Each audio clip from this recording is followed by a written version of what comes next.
ओम शांति। आज 30 जुलाई 2024 का मुरली चिंतन है। आज हमें मीठे बाबा ने कहा, दुख हरता सुख करता एक बात है। हम उसे अभी तक पुकारते आए, 63 जन्मों से हम उसे पुकार रहे हैं कि आओ और हमारे दुखों को हरो। तो वही आता है और वही हमारे दुखों को हरता है। उसके सिवाय कोई भी इस सारी सृष्टि पर कोई भी मनुष्य किसी के दुख दूर नहीं कर सकता।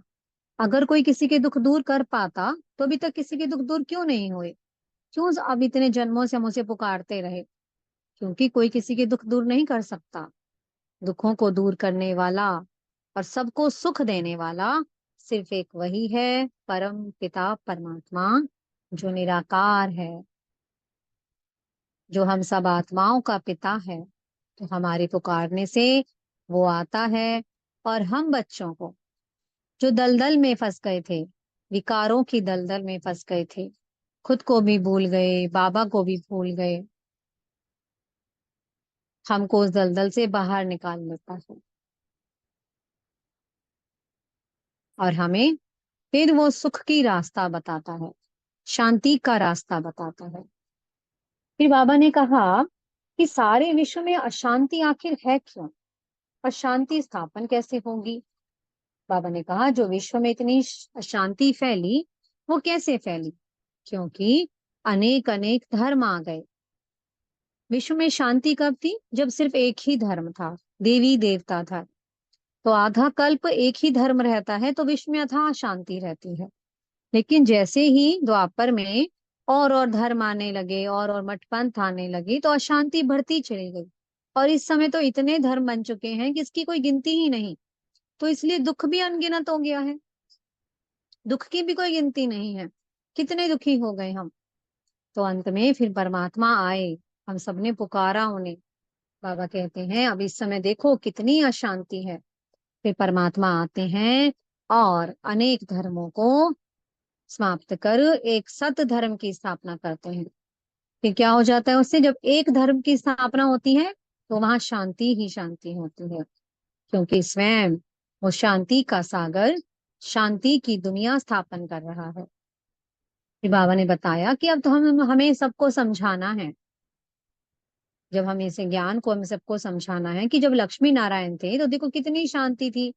अभी तो सब कहते हैं ना कि कभी देवी देवता इस धरती पे रहा करते थे, अथा सुख था, शांति थी। तो बाबा कहते हैं सच में लक्ष्मी नारायण जब धरती पे रहते तो कितनी शांति थी। कि हम सब उन हमें उन सबको समझाना है। तो लक्ष्मी नारायण वो बने कैसे? उन्होंने कुछ कर्म तो श्रेष्ठ किए होंगे ना। तो वो श्रेष्ठ कर्म लक्ष्मी नारायण की आत्मा करती है संगम युग पर। जब संगम युग पर आकर परमात्मा हमें श्रेष्ठ कर्म करना सिखलाते हैं, पवित्रता धारण कराते हैं, संपूर्ण पवित्रता परमात्मा की याद से हमारी मनसा, हम वाचा और कर्मना तीनों ही पवित्र बन जाते हैं। तो जो आत्मा जितना पवित्रता को धारण करती है उतना ही वो आत्मा फिर उस सतयुगी दुनिया में, जिसको बाबा शिवालय कहते हैं, वो है साकारी शिवालय, जो स्वयं वो निराकार शिव स्थापन करते हैं। उस निराकार शिवालय में फिर वो आत्मा नंबरवार अपना पद पाती है। जिसने जितनी पवित्रता को धारण किया उतना उस आत्मा को वो पद मिलेगा। और पवित्र कैसे बनते हैं हम? पवित्रता की धारणा कैसे हो? परमात्मा की याद से। पहले तन की पवित्रता को धारण करना होता है, फिर तन की पवित्रता धारण कर राजयोग की पढ़ाई को अच्छे से पढ़ना होता है, बाबा की याद में रहना होता है। तो याद से हमारे विकर्म विनाश होते जाते हैं। और जैसे जैसे आत्मा के विकर्म विनाश होते जाते हैं आत्मा पवित्र बनती जाती है। और फिर धीरे धीरे वाचा, कर्मणा, मनसा, हमारा हर कर्म श्रेष्ठ बन जाता है। हम संपूर्ण पवित्रता को धारण कर फिर हम उस पवित्र दुनिया में जाते हैं। आज बाबा ने बताया कि विद्या किसे कहते हैं। विद्या कहते हैं, जैसे अब तक हम पढ़ते आए, लौकिक पढ़ाई जो पढ़ते हैं उसे हम सबने कहा क्या कहा? विद्या है। लेकिन उस विद्या से क्या मिलता है? अल्पकाल का सुख मिलता है। और वो भी गारंटी नहीं है कि आपने बहुत अच्छे से उस विद्या को पढ़ा जो लौकिक में पढ़ाई जाती है, तो आपको उससे गारंटी सुख मिलेगा, आपको एक अच्छा पद मिल जाएगा। लेकिन यहाँ पर बाबा ने कहा विद्या है क्या? विद्या का सही अर्थ बताया। विद्या कहते हैं ज्ञान को।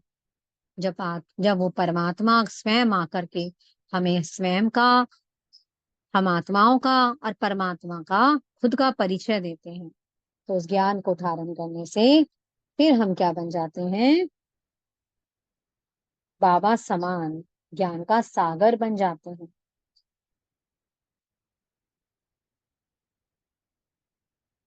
इसलिए बाबा कहते हैं कि ज्ञान किसको कहा जाता है? जो सच्ची सच्ची गीता परमात्मा इस संगम युग पर सिखाते हैं, इसलिए इसको क्या कहते हैं? सर्वशास्त्रमयी शिरोमणि भगवत गीता। तो सच्ची सच्चे परमात्मा आकर के इस संगम युग पर सच्ची सच्ची गीता सुनाते हैं, और उस सच्ची गीता से स्थापन करते हैं एक सत्य धर्म को। और उस सत्य धर्म की स्थापना से होती है विश्व में सुख और शांति का, पवित्रता का राज्य।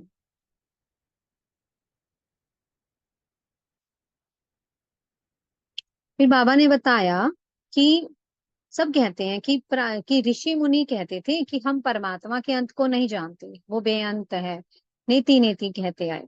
तो बाबा कहते हैं कि अब इस समय तो देखो, सबने परमात्मा को क्या कह दिया? सर्वव्यापी है। और जो ऋषि मुनि तो कितनी श्रेष्ठ आत्माएं थी, वो द्वापर में आई थी, सतो प्रधान आत्माएं थे, और अब इस समय तो सब तमो प्रधान बन गए हैं। और ये लास्ट की स्टेज तो तमो तमो प्रधानता की है। बाबा क्या कहते हैं? सबकी बुद्धि पत्थर बन गई है। तो इस समय पर तुम कैसे परमात्मा को जान सकते हो? जो ऋषि मुनि जो सतो प्रधान अवस्था में नीचे आए, जिनकी सतो स्टेज थी, सतो प्रधान स्टेज थी, वो परमात्मा को नहीं जान पाए, तो आप जो तमोगुनी हो गए हो, तो कैसे जान सकते हो? तो क्या कह दिया कि हाँ, तुम में भी परमात्मा, मुझ में भी परमात्मा। पत्थर टिक्कर में ढूंढने लग गए, पानी में, पेड़ पौधों में, पत्तों में, पत्थर में, सब में हमने, जानवरों में, पक्षियों में, सब में हमने भगवान को कहना शुरू कर दिया। बाबा कहते हैं नहीं, जब तक वो स्वयं खुद आता है, वो खुद आकर के फिर हमें स्वयं का और हमारा परिचय देता है। आज मीठे सतगुरु जी ने हमें वरदान दिया है, हर श्रेष्ठ संकल्प को कर्म में लाने वाले मास्टर सर्वशक्तिमान भव। बाबा ने आज समझाया कि मास्टर सर्वशक्तिमान कौन है। मास्टर सर्वशक्तिमान कहते हैं जिसका हर संकल्प और कर्म दोनों ही श्रेष्ठ हो।